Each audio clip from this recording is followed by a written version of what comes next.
অহনা নিজের মনকে ঠিক করার পর রুম থেকে বেরিয়ে আসে। যেহেতু সে এই বিয়ের সমস্ত দায়িত্ব নিয়েছে নিজের মাথায়, তাই এই বিয়েতে তাকে থাকতেই হবে। সে যখনই বিয়ের মণ্ডপে এসে পৌঁছায়, সকলেই অহনাকে দেখে অবাক হয়ে যায় এবং বলতে থাকে, বাহ, ভারী মিষ্টি লাগছে তো আমাদের অহনাকে। দেখে তো মনে হচ্ছে ওরই আজকে বিয়ে। বাহ, খুব সুন্দর লাগছে। এটা দেখার পর সতু মামা বলে ওঠে, আরে না না, আসলে এগুলো ওর উপহারী জামা কাপড় এবং গয়না। যেহেতু ও আজকে লাল রঙের শাড়ি পরেছে, তাই জন্য হয়তো আপনাদের মনে হচ্ছে যে ওরই আজকে বিয়ে। এরপর অহনার মা অহনাকে দেখতে পায় এবং ডাকে, মা অহনা। এটা শোনা মাত্রই অহনা খুব প্রচণ্ড ইমোশনাল হয়ে যায়। সে সঙ্গে সঙ্গে এসে জড়িয়ে ধরে নিজের মাকে এবং কাঁদতে শুরু করে দেয়। ঠিক তখনই তার মা বলে, কাঁদিস না মা, একদম দুঃখ করিস না। তোর জীবনে যখন এখন দুঃখ চলছে, ভেবে রাখবি ঠিকই তোর জীবনে আনন্দের আলো ঠিক আসবে। এটা শুনে অহনা বলে, মা তুমি কি আমার সাথে মশকরা করছো? কি করে বলতে পারো আমার জীবনে ভালো হবে? আমার তো সব কিছু অন্ধকার হয়ে গেছে। আমায় নিয়ে মশকরা করো না প্লিজ। তখন অহনার মা অহনাকে বলে, আরে মশকরা কেন করব? আমি তো শুধুমাত্র বলছি যে দুঃখ করিস না, সব কিছুই ঠিক হয়ে যাবে। ঠিক এই সময়ই বরযাত্রীর গাড়ি চলে আসে বিয়ের মণ্ডপে। গাড়ির আওয়াজ পাওয়া মাত্রই সতু মামা এবং বাড়ির সকলেই সেখানে গিয়ে উপস্থিত হওয়ার চেষ্টা করে। যেহেতু বর চলে এসছে, তাই বরকে তো বরণ করে ঘরে তুলতে হবে, তাই জন্য সকলে ওখানে গিয়ে পৌঁছায়। গাড়ি থেকে নামা মাত্রই বরকে টোপর পরিয়ে দেয় টুকুন। তারপর সকলেই বরকে বরণ করে ঘরে তোলবার জন্য পৌঁছে যায়। তখন সতু মামা বলে, যেহেতু মেয়ের বাড়ির লোক এখনও এসে পৌঁছায়নি, তাদের এখনও যখন দেরি হচ্ছে, তাহলে বরকে বরণ করো, অহনার মা তুমিই করে ফেলো। এই কথাটা শোনা মাত্র অহনা একটু অবাক হয় এবং বলে, মা তুমি বরণ করবে ওকে? কিন্তু কেন?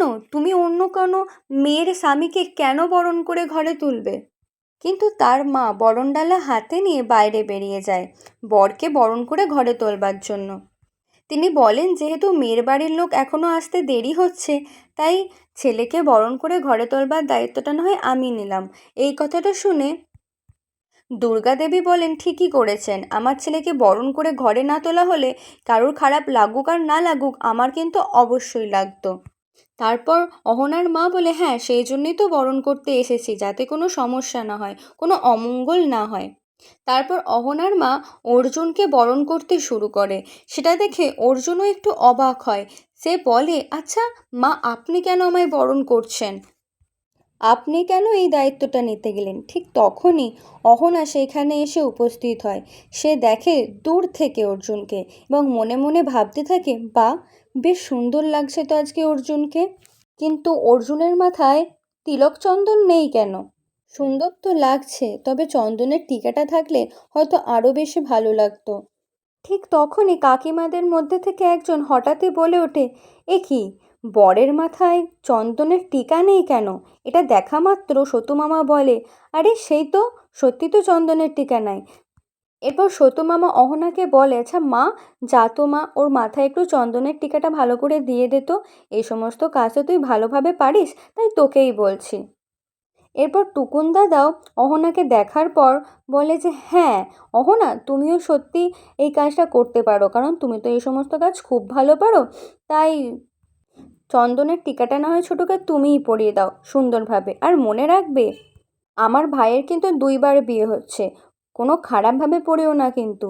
এই বলে সে ছোটুকে ডাকে এবং বলে অহনার সাথে চন্দনের টিকাটা যেন সে পরে আসে। এরপর অহনা এবং অর্জুন মুখোমুখি হয়। তারপর ভিতরে চলে যায় চন্দনের টিকা পরবার জন্য। এই সমস্ত ঘটনা খুব সকলেই মনোযোগ সহকারে দেখছিল। ঠিক তখনই কাকিমাদের মধ্যে একজন বলে উঠল যে, আপনারা এরকম করছেন কেন ওদের সাথে? বেচারিদের ডিভোর্স হয়ে গেছে, তা সত্ত্বেও আপনারা বাধ্য করছেন একসাথে থাকার জন্য। তখন দুর্গা দেবী বলে যে, আপনারা চিন্তা করবেন না, এবার আপনাদের কাছ থেকে আমাদের কিছু সাহায্য দরকার। চলুন ভেতরে চলুন, সমস্ত কথা বলছি। ইতিমধ্যেই অহনা এবং অর্জুন ঘরের মধ্যে চলে আসে। অর্জুন অহনাকে দেখে অত্যন্ত বেশি ইমোশনাল হয়ে যায়। ঠিক তেমনই অহনা অর্জুনকে দেখে অত্যন্ত বেশি ইমোশনাল হয়ে যায়। তখন অহনাকে অর্জুন বলতে থাকে, আমি এই বিয়েটা কোনোভাবেই করতে পারবো না, কেন জানি না আমার মনের মধ্যে একটা উচাটনের সৃষ্টি হচ্ছে। আমার কিচ্ছু ঠিক নেই, আমার মন, আমার সমস্ত কিছু খারাপ, শরীর মনে হচ্ছে আমি ক্লান্ত, ভারাক্রান্ত। আমি তোমাকে ছাড়া অহনা কাউকে বিয়ে করতে পারবো না। কেন বুঝতে চাইছো না তুমি? প্লিজ কিছু একটা করো। আমি তোমার সাথেই থাকতে চাই। তোমার সামনে আমি অন্য কাউকে কোনোভাবেই বিয়ে করতে পারবো না। এই কথাটা শোনার পর অহনা বলে, আচ্ছা, আপনি শুধু আমার সামনে বিয়েটা করতে পারবেন না, তাই তো? চিন্তা করবেন না, আমি আপনার সামনে থাকবো না, চলে যাব অনেক দূরে, যাতে আপনাদের বিয়েটা খুব ভালোভাবে হতে পারে। এরপরই তারা অত্যন্ত বেশি ইমোশনাল হয়ে পড়ে, একে অপরের প্রতি নির্ভর হয়ে পড়ে। তখন অর্জুন অহনাকে ধরে হাউমাউ করে কাঁদতে শুরু করে এবং কাঁদতে কাঁদতে বলতে থাকে, অহনা প্লিজ তুমি কিছু একটা করো, আমি তোমাকে ছাড়া কাউকে বিয়ে করতে পারবো না, কারণ আমি তোমাকে যে অত্যন্ত ভালোবাসি। তোমাকে ছাড়া অন্য কাউকে বিয়ে করা, কারোর সাথে ঘর করা আমার পক্ষে সম্ভব নয়। তুমি প্লিজ কিছু একটা করো। আমি না হয় মাকে বলে দেবো এই বিয়ে আমি করব না, আমি এই বিয়ে ভেঙে চলে যাচ্ছি। এই কথাটা শোনার পর অহনা অবাক হয়ে যায়। অহনা অর্জুনকে বলে, না, কখনো এই কথা বলবেন না। আমি কোনো মেয়ের জীবন ধ্বংস করতে কোনোভাবেই পারবো না। আমি এত বড় পাপ কোনোভাবেই পারবো না। আপনি যখন বিয়েতে রাজি হয়েছেন, তো আপনাকে এই বিয়ে করতেই হবে। না হলে আপনি এখান থেকে এত দূরে চলে যাব যে আপনি চাইলেও আমাকে কোনোভাবেই খুঁজে পাবেন না। তাই এরকম সমস্ত কোনো কাজ আপনি করবেন না।